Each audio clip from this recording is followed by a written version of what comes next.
Hi, Jim Ewing for ProVision Solutions Inc. and ProVision's Business Success. Thanks for joining us as we learn about some of the things that are necessary for success in business today. In this series, you'll learn from those who have experienced business. You'll pick up some great tips that will help you to succeed in your own business, apply the lessons that are learned, and pass them along to others.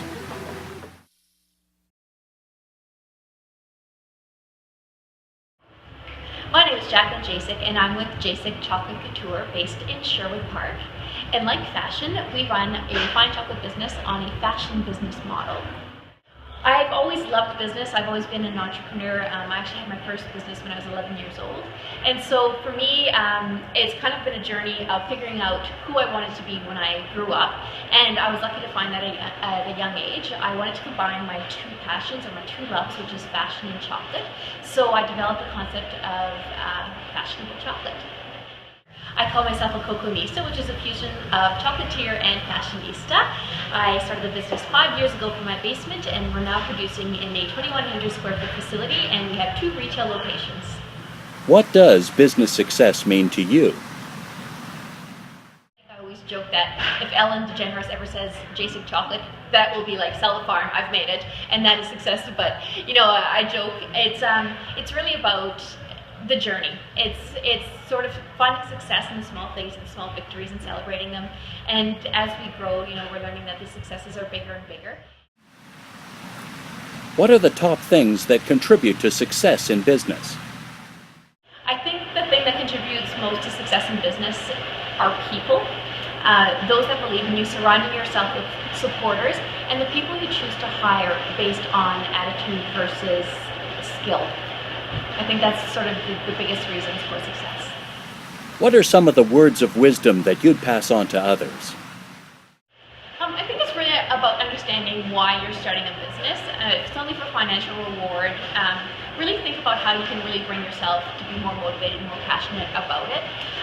For us, or for me, my why is critical to who we are and what we do, and so that is really important in why I started my business. And I would encourage others to really figure out their why, both personally and the reason for their business of being.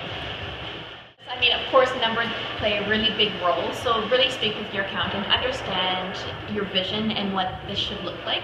There's always going to be risk, but for me it's about mitigating that and really understanding the market and the numbers.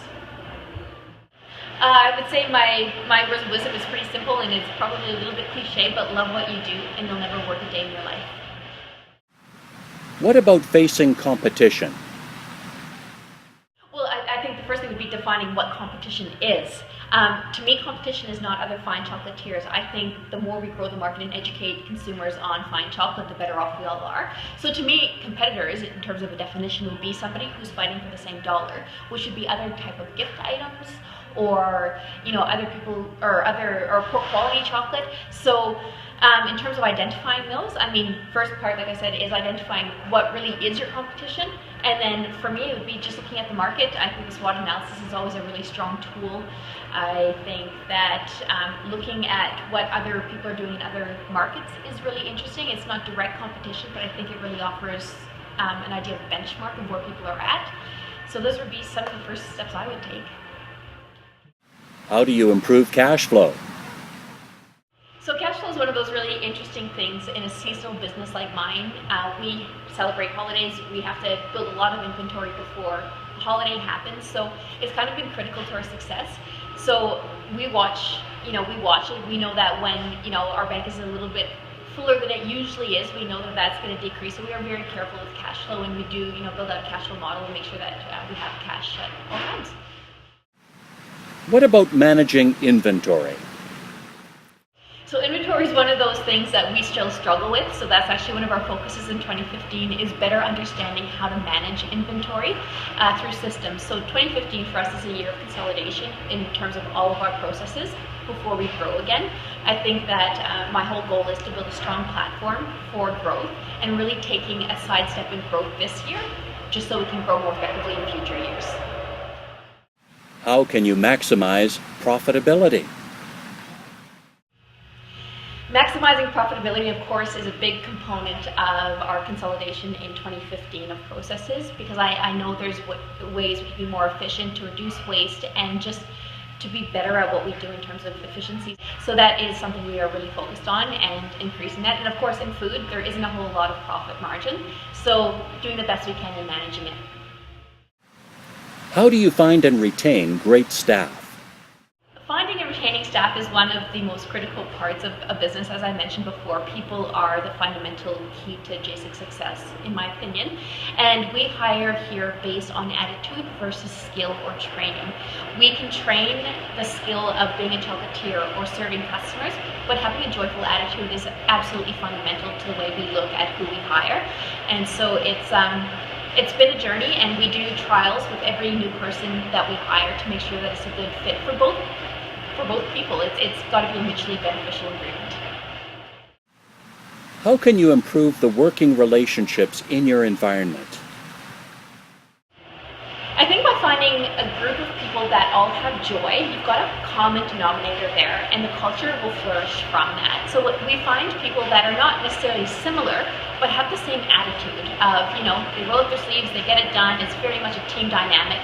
And so it's not about pigeonholing people or, really creating an environment where, you just do your job and be done. Everyone is very collaborative here, and I think that's one of the reasons that we have such a great, healthy culture.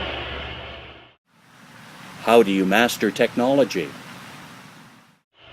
We're pretty old school in the way we look at technology. I mean, the art we do is very hands-on. It is a very traditional art, but we do have a contemporary stance on it. So technology is, of course, helping us in our retail and point of sale and the way we run our books and our systems. So we are looking at that for inventory, at different systems for inventory. But other than that, technology doesn't play a huge role in the business as it stands. How do you deliver exceptional customer service? Delivering excellence in customer service, I think, is another one of our big mantras, is really to bring joy to the customer. So how do we do that? So it's offering samples as they walk in. It's entering. It's having a big smile on our face and greeting customers. So the design of our downtown store, as well as our Casca store, there is somebody customer facing as you walk in. So we're ready to serve and bring joy. So that's all part of the experience, of course. How do you improve efficiency? We are a very hands-on artistic company, and I think we all sort of migrate towards more creative, but we are starting to learn to be more process-driven to make sure that we have consistent quality in our products. So it's something we're developing this year for sure. What can you do to improve sales? We've been very blessed from a revenue perspective in increasing sales. We just share our story, and we seem to grow week over week that way, is really sharing our story, showing the love of what we do. We don't do a whole lot of advertising, and so we're not really focused on sales. We're just focused on doing what we do internally as best we can, and a lot of people share our story too. How do you expand and develop your network? Networking is a really interesting one. So I think in the early stages of business, it's absolutely critical to meet people, get out there and talk to other people, really share what you're doing, your vision, your business. 5 years in, I don't do it as much anymore. I find that focusing on the business internally is where my heart is at. But networking is absolutely got its place in business, and I definitely encourage it, especially for people that are starting out.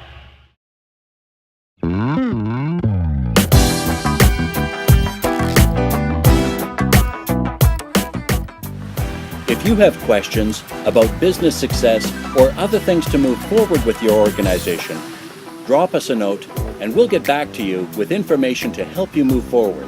For Provision Solutions Inc. and the Business Success blog, thanks for watching.